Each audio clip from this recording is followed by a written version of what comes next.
Bertanya seorang sahabat kepada Nabi, "Ya Rasul, inna ahabban nas ilallah yaumal qiyamah."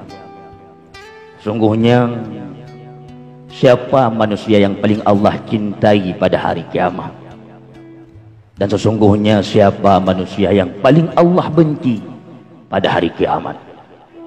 Maka Rasul menjawab, "Duhai sahabat, manusia yang paling Allah cintai pada hari kiamat itulah pemimpin-pemimpin yang adil. Dan ketahuilah, manusia yang paling Allah benci pada hari kiamat pula pemimpin-pemimpin yang zalim."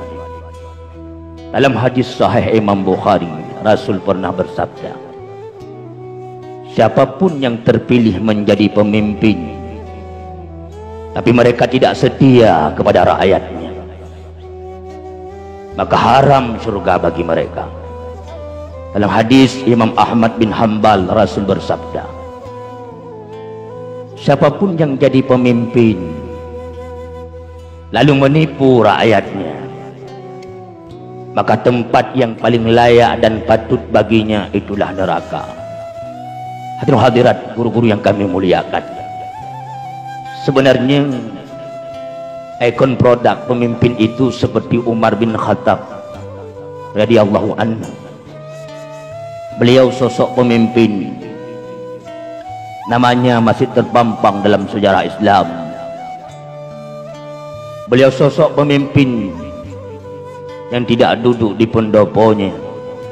Setiap malam Umar bin Khattab, sahabat Rasul, beliau berkeliling meronda, ingin melihat keadaan-keadaan rakyatnya di kala itu, mendengar di balik gubuk-gubuk rakyat yang miskin. Rupanya Umar bin Khattab mendapati seorang ibu tua sedang menggoreng sesuatu.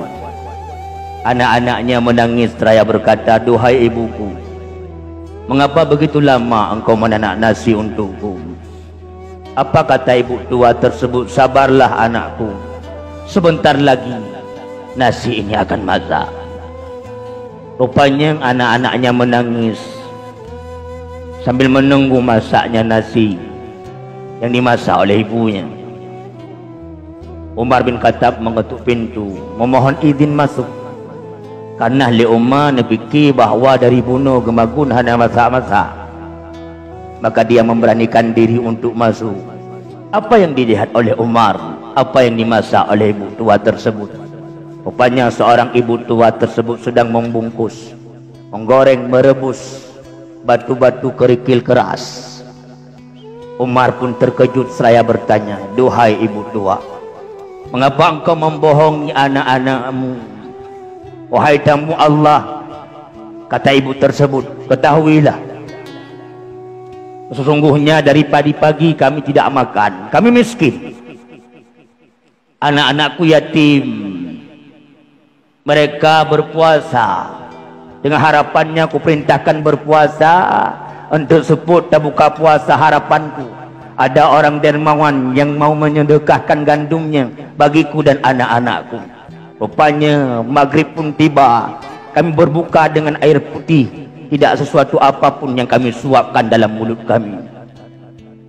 Maka untuk menghibur anak-anakku yang sedang kelaparan, Tuhan pegah ba anak-anak long sabasiat, anak mutuah janjan masak bu mak dagun. Tapi karena memang mereka begitu lapar, dalam tidurnya mereka terbangun seraya bertanya kembali, "Duhai ibuku, telah siapkah makanan yang kau hidangkan? Selalu aku membohongi anak-anakku. Ketahuilah tamu yang tidak diundang malam ini, pemimpin aku, pemimpin kita, Umar bin Khattab itu zalim. Umar bin Khattab itu tidak perhatian kepada rakyatnya. Kami miskin ditelantarkan." Tanpa sadar ibu tua tadi tidak tahu bahasan itulah Umar bin Khattab. Berurai air mata Umar bin Khattab di kala itu. Beliau kembali keluar sampai di Baitul Mal. Dia jinjing satu karung beras gandum.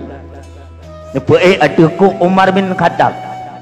Ajudan Umar bin Khattab sibuk di kala itu. Aslam namanya. Umar, khalifah presiden kami. bahlung menteng yang tiku gandungnya. Apa jawab Umar seraya marah? Wahai Aslam, engkau ajudanku, engkau perpanjangan tanganku. Sebenarnya aku tidak bisa melihat keadaan rakyat-rakyatku, maka aku utus engkau sebagai ajudanku, perpanjangan tanganku. Tapi engkau Aslam, ajudan-ajudanku, menuntun Umar bin Khattab masuk neraka. Ketahuilah Aslam, jika ada rakyat Madinah hari ini, rakyat Umar bin Khattab lapar, orang-orang tua fakir miskin, anak-anak yatim terlantar, maka Umar bin Khattab akan ditanya oleh Allah pada hari yaumil mahsyar. Ketahui Aslam, tabah uruk yang ruhung batutuk, tubuh tingah bengah unta dijak, muturuk gati untanya. Umar bin Khattab akan ditanya oleh Allah, apalagi rakyatnya ada yang lapar malam ini. Aslam, Aslam, semata-mata kesalahan engkau. Dengan rasa marah Umar menjinjing gandum. Ia masuk ke rumah janda tua tersebut. Dengan tangannya yang mulia Umar bin Khattab merebus, membantu menanak gandum, nasi dihidangkan kepada fakir anak-anak yatim tersebut. Si ibu tadi pun mengatakan, seandainya pemimpin aku sepertimu, sungguh rakyat-rakyatnya pasti sejahtera. Hadirin hadirat, rakyat itu butuh perhatian pemimpinnya. Bukan tidak butuh, sangat butuh. Aceh kaya, tapi keadaan Aceh darurat. Aceh hebat, tapi Aceh darurat dalam segala ini. SDM kita mundur. 34 provinsi, provinsi termiskin nomor 6 Aceh. Aceh kaya, penghasil emas, penghasil gas, tapi rakyatnya anti menanti gas. Ada apa? Pulau Sumatera kita dikenal kaya, tapi nomor 1 termiskin. Ada apa? Apa masalahnya? Ada sesuatu yang terjadi pada sistem pola asuh pemimpin kita. Presiden adalah rakyat, diberikan mandat, maka pemimpin negeri paling tinggi harus perhatian kepada rakyatnya. Dan presiden kita punya perpanjangan tangan, itulah menteri-menterinya. Ketika rakyatnya miskin, menteri-menteri harus cepat tanggap darurat. Menteri punya tanggung jawab. Siapa perpanjangan tangannya? Itulah gubernur-gubernurnya. Gubernur punya tanggung jawab untuk mensejahterakan rakyat-rakyatnya.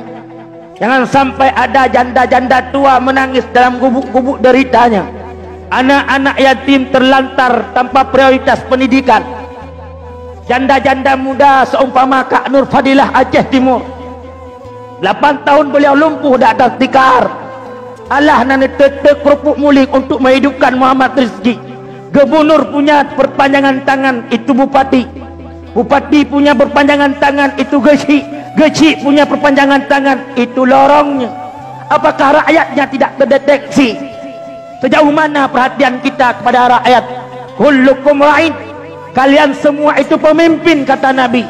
Wa kullukum mas'ulun an ra'iyatihi, dan setiap pemimpin akan dimintai apa yang dipimpinnya.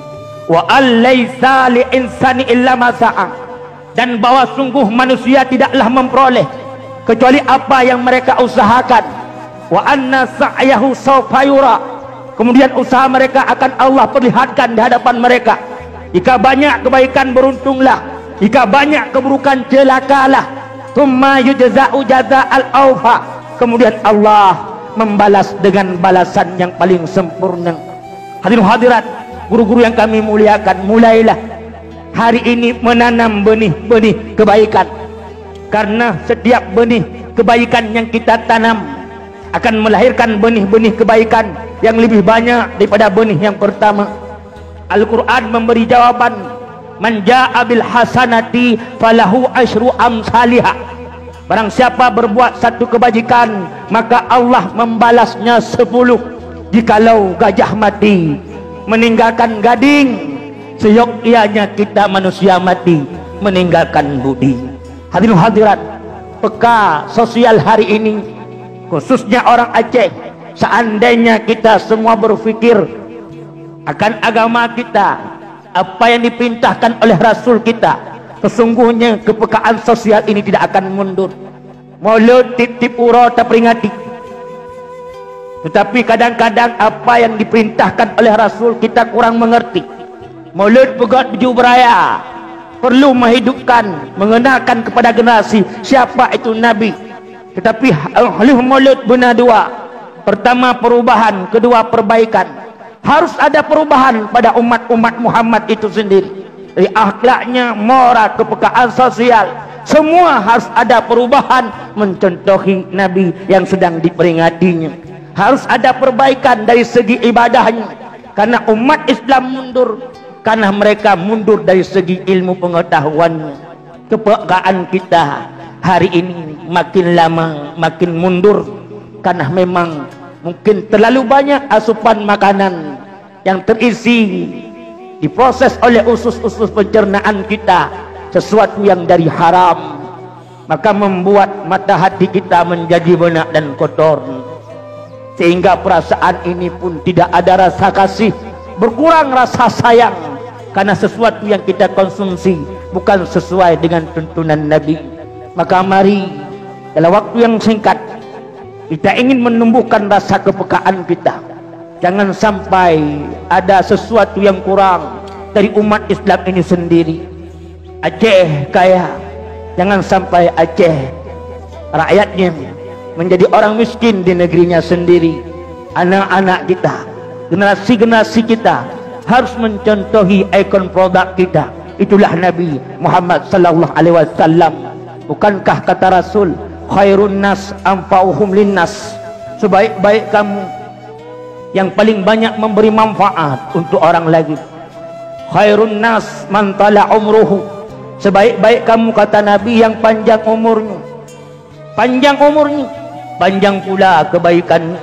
Syarrun nas man tala umruhu wa sa'a amaluhu, seburuk-buruk kamu kata Nabi, duhai umatku, panjang umurmu, panjang pula keburukanmu. Maka mari palih raja di bawah kerajaan, palih urug di bawah bangsa, palih utuh bawah sinipat, palih tengku di bawah kitab. Adat mukoh rubung, hukum mukoh purih. Adat jit berangkau takum, hukum hanjit berangkau takih. Takut-takut malam jula, sebut-sebut mati suah. Lebih lam timakut di dalam uruk, hana setulung malaikat siksa. Kemang selanga duruh bak tangki, kemang padi wate senja. Hudip lam dunia baik melalole, ingat kemati ketanya rasa.